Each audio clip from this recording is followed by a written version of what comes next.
Hi everyone, in this video we will see how to do a correlation in LoadRunner. So this is one of the recorded script of JPEG store in LoadRunner. So while doing correlation to do a replay or to make multiple user, so what we need to see is we need to do what values we can do correlation. So here we can see one of the value which is JSession ID is sending in the URL, so we can correlate this value and we can correlate the value of source page and FP. So how to identify which values can be correlated? So if you go to the form data or the URL, so if the data is not selected by the user or if the data is not entered by the user and the value is not changing on each iterations, like if you tried manually for a couple of times and the value of your post data is not changing, then you can ignore those value.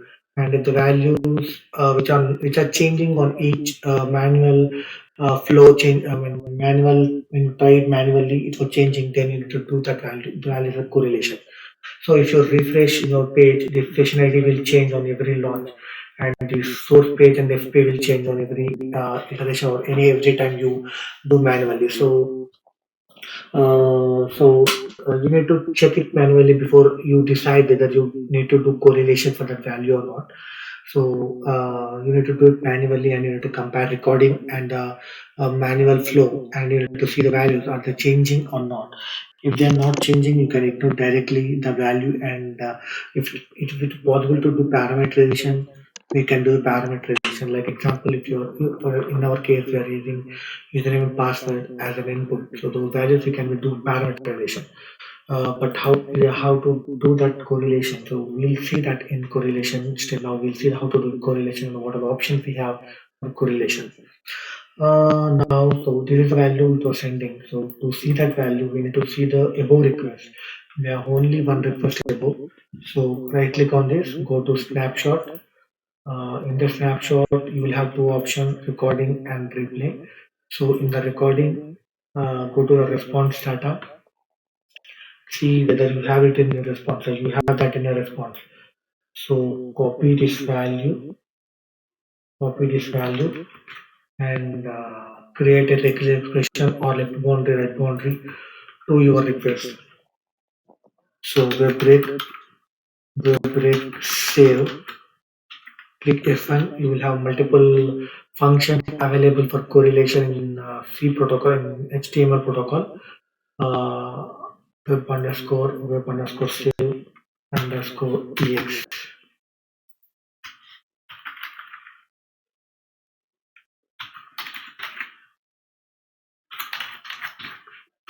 This is the one function what we have. Web break save.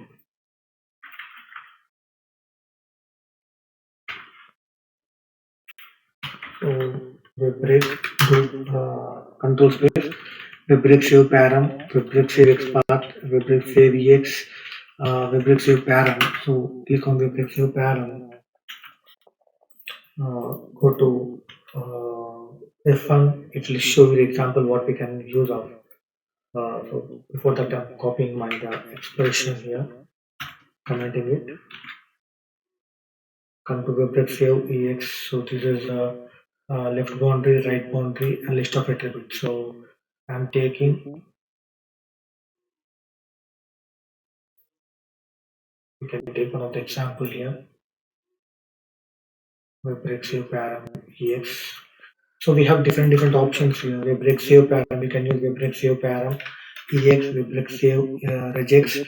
So in ex is the example of left boundary and right boundary. So now I will take this as a left boundary,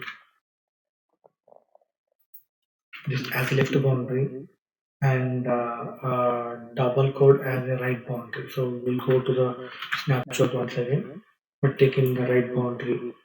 So right boundary is this. So we'll take this as a right boundary. Right boundary. Yeah, this is the right boundary. So to avoid the double code, this is the options we have. So ordinal all machines will get all the values. So we need ordinal one and save length -1 now. So we'll take ordinal one. Uh, okay, so this is now the parameter name. We'll give the parameter name which is session ID. Will use stats with c underscore. So C underscore gestation is my variable, and there is a left boundary with ignore case, right boundary with ignore case, ordinal one, and the URL encoding. And this is one of the option we can use, or we can use the break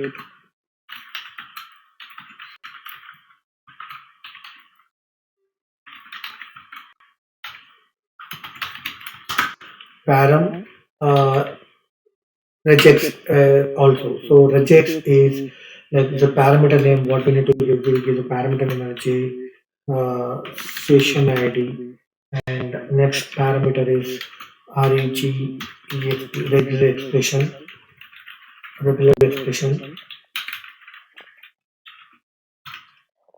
So the regular expression what we can use here is we remove this value, use dot start question mark, ignore case, ignore case. Okay, and comma. We can use last here.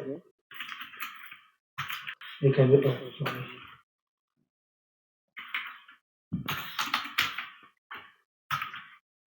last here.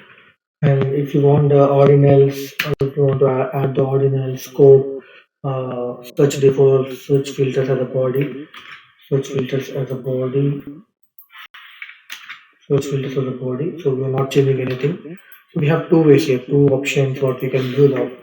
So I'm searching filter in the body, parameter name, and the regular expression, and the last. So here, if you want, you can give the ordinal, and if not found, warning.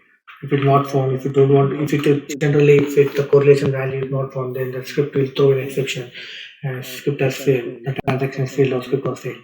So if you don't want to fail the script but still want to continue, then you can use not found equal to warning. Then it will give you just a warning if it is not found in your script. So these are available options what we have here. So now just we'll take one of this parameter, one of this pattern, and we'll see the correlation. If it misses, then we can change the regular expression as per as per the expression, and we can try it. So I'm replaying it. Just before replaying, I need to enable the parameter substitution. I have not done that. Just uh, just I need to enable parameter runtime settings, log, external log parameter substitution, close the box. So those things are equal string error. The required data format extension enable runtime settings. So data format. So we don't need this def as well. Def as well. Now replay it, or you can remove this from here. It's allowed action generation ID. I'm running it.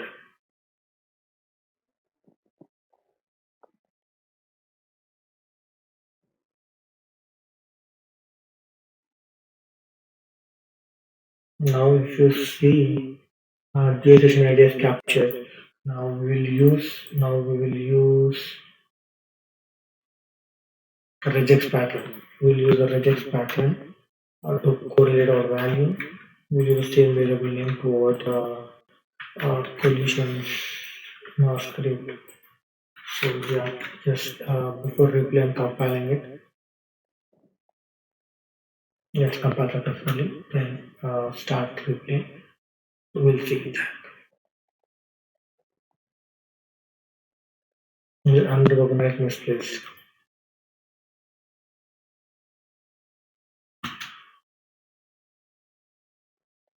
Go to the regex function. So example parameter name. So we have mixed a variable name and parameter. Go to this, so parameter name and replay it.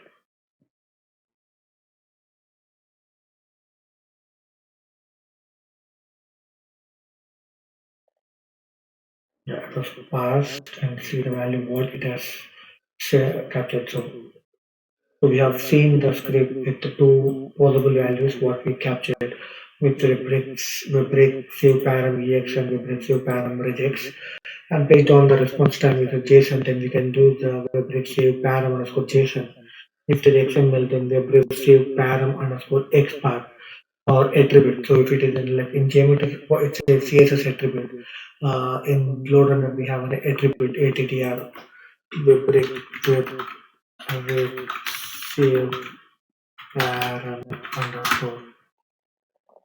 If you see this is the attribute, so param name, tag name, extract name, attribute, and we can take the example of attribute and we can use it.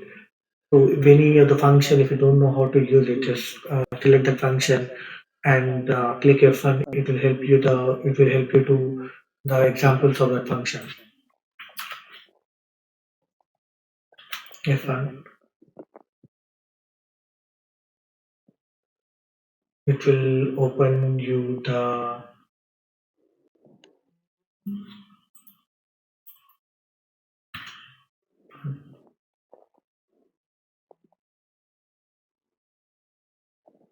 object from attribute.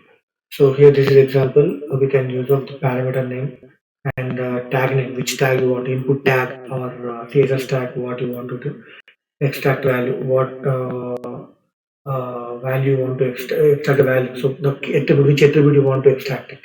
So a name or value or type checkbox or whatever. So ID. So whatever you want to extract it. So you can give the value here and go if you want to can give example here.